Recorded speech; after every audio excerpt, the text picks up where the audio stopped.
The world just witnessed a moment that could rewrite the future of global finance.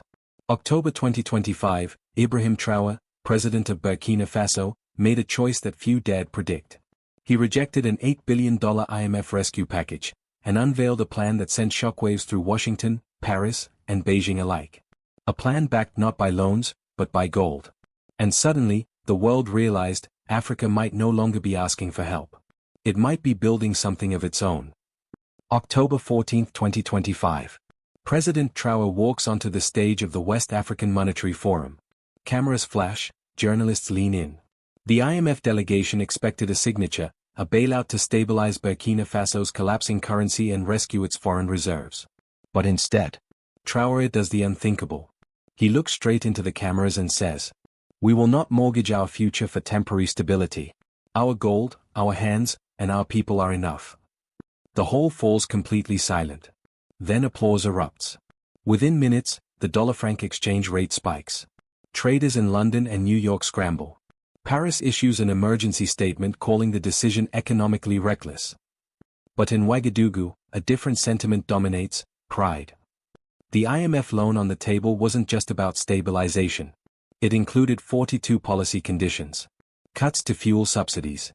Privatization of state mining assets. Currency liberalization tied to the French-backed CFA framework. Essentially, it was the same deal African nations have faced for decades: short-term liquidity in exchange for long-term control. For decades, African leaders have danced this same waltz: immediate relief in return for structural reforms that often leave their economies weaker and more dependent. This time, however, Traoré broke the rhythm. Instead of borrowing dollars, Traoré announced an $8 billion domestic program, financed by nationalizing 30% of new gold output, securing partnerships with Mali and Niger, and building a Pan-Sahel gold reserve fund. Here's how it works. Burkina Faso produces roughly 60 tons of gold annually. Neighboring Mali and Niger combined add nearly 150 more. Traoré's plan channels this production into a shared sovereign fund, a vault of hard assets that can back a new regional currency. This isn't just rhetoric. In September, satellite imagery revealed new refinery infrastructure near Boromo. Reports suggest joint military and engineering teams are securing gold supply routes across the Sahel, guarded by regional forces cooperating under the Liptako-Goma alliance. It's gold as strategy, not commodity. In Washington, President Donald J. Trump, now serving his second term, took notice. An internal Treasury memo leaked 2 days later described Traoré's plan as a direct challenge to Western financial architecture. Trump's administration had already launched the so-called Afro-Dollar Project, a US-backed digital currency initiative meant to liberate African economies from the CFA franc system. But Traoré's rejection of both Paris and Washington created a new problem: an emerging bloc of nations determined to build a currency backed not by promises, but by resources. Trump speaking at the UN, Africa must not fall under any one empire of money. The US promotes its own influence under the banner of freedom, a familiar game with new rules. In Paris, the response was furious. President Emmanuel Macron accused Burkina Faso of economic recklessness, warning that rejecting the IMF could destabilize the entire franc zone, a system France has quietly controlled since 1945. For France, it wasn't just about money, it was about influence. The CFA franc had long tied African reserves to the French treasury, ensuring liquidity but limiting sovereignty. For decades, this system kept 14 African nations in Paris's orbit. Traoré's gold strategy broke that chain.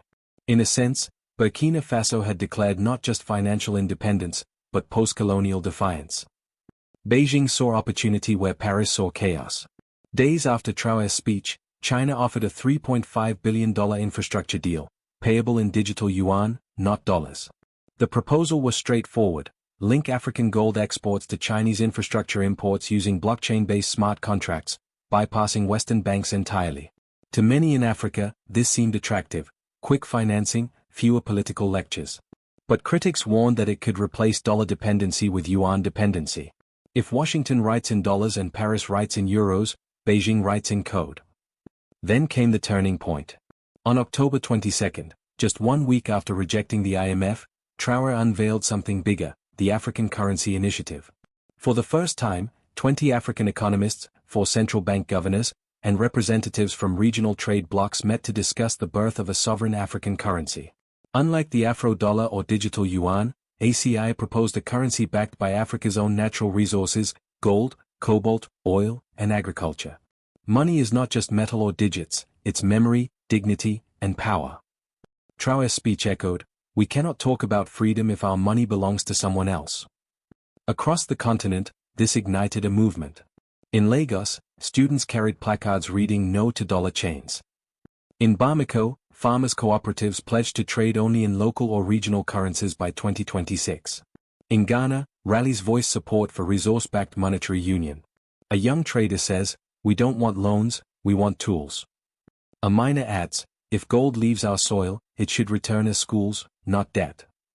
A movement born from crisis was turning into a continental awakening. Back in Europe, policymakers faced a stark question. If Africa walks away from the CFA, the IMF, and the dollar, could the West lose its last economic anchor on the continent? EU analysts described the situation as a slow-motion earthquake. African depegging from Western currencies threatens to realign global capital flows faster than anticipated. Translation: billions in trade routes, reserves, and influence were at risk. Gold wasn't supposed to be back. For decades, the world moved toward fiat and digital currencies, instruments controlled by central banks, not by physical reserves. But gold is uncontrollable. It sits in the earth. It can't be frozen, sanctioned, or deleted. That's what terrifies Washington and Paris. If Burkina Faso, Mali, and Niger hold their reserves in real gold, not dollars, sanctions, loan conditions, and monetary pressure lose their bite. By November 2025, the Sahel Gold Reserve Fund held an estimated $8.4 billion in assets, more than the annual IMF lending to the three countries combined. Not everyone supports Traore. Some warn the gold strategy could strain liquidity, trigger inflation, and slow investment. Business leaders in Ivory Coast and Senegal, nations still linked to the CFA, argue that breaking from the franc zone could isolate economies that rely on trade credits and stable imports. Vision without reserves is idealism, reserves without trust are useless. Burkina Faso's reserves, even when combined with Mali's, pale before the firepower of IMF lending or Chinese credit. The risk is clear: sovereignty without stability can collapse faster than dependency ever did. As the financial battle unfolded, another war erupted, one of narratives. Western outlets portrayed Traore as a populist radical gambling with his nation's future. Chinese media painted him as a visionary pioneer of anti-imperialist finance. On social platforms, Africans called him the Sankara of the Gold Age. One Africa, one currency trends in 17 countries. Information became a weapon, because whoever defined the story would shape public belief. If Africa, even a small part of it, can successfully back its currency with gold or resources, it undermines the entire logic of fiat dependency across the developing world. By 2030, Africa is projected to hold over 30% of the world's known mineral reserves. If those resources anchor its own money, Africa could dictate prices, not just pay them. Gold-backed trade equals independence from Western approval. This isn't just about Burkina Faso. It's about a new financial bloc that could challenge the dominance of Western monetary systems built after World War II. In leaked EU documents, diplomats admitted, if the Sahel experiment succeeds, post-colonial economic architecture collapses overnight. A classified White House memo warned that the Afrodollar project will lose legitimacy if regional alternatives take hold. And in Beijing, the Ministry of Commerce labeled the Sahel bloc potentially the first continental partner not fully aligned with any major power. The West wanted dependency, China wanted influence. But Africa, finally, was beginning to want neither. Traore's initiative goes beyond macroeconomics. In villages, new local cooperatives accept gold-backed digital credits, small tokens of real value, used to trade grain, fuel, and machinery without foreign intermediaries. When money fits the people, not the other way around, you change everything. These community programs have drawn interest from Kenya, Tanzania, and even South Africa, raising the possibility of a cross-continental framework by 2027. But let's be clear, the road is brutal. Logistical challenges persist, harmonizing trade policies, stabilizing gold prices, and defending against currency speculation. If the Sahel bloc fails, it could trigger widespread financial panic across West Africa. Critics warn of black markets, smuggling, and potential isolation if external financing evaporates. Freedom costs more than subservience. But the dividend is dignity. For many Africans, Traore's defiance rekindles a memory. Captain Thomas Sankara, the revolutionary who, 40 years ago, built schools and refused foreign debt. He was assassinated in 1987, but his message remained like a whisper. He who feeds you controls you. Traore's gold-backed plan isn't just economic, it's historical. It is the unfinished business of African liberation. The new great game isn't about territory. It's about who mints the value of the future. Washington pushes the Afrodollar, Paris clings to the CFA, and Beijing expands with the digital yuan. But the Sahel Alliance, with gold as its foundation, introduces a fourth option, value rooted in African soil.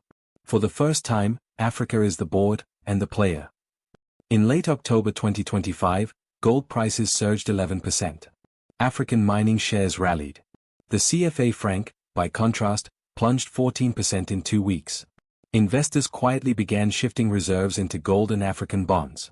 Even Western hedge funds, seeing the winds changing, started buying into Burkina Faso's sovereign mining expansion, hoping to hedge geopolitical instability elsewhere.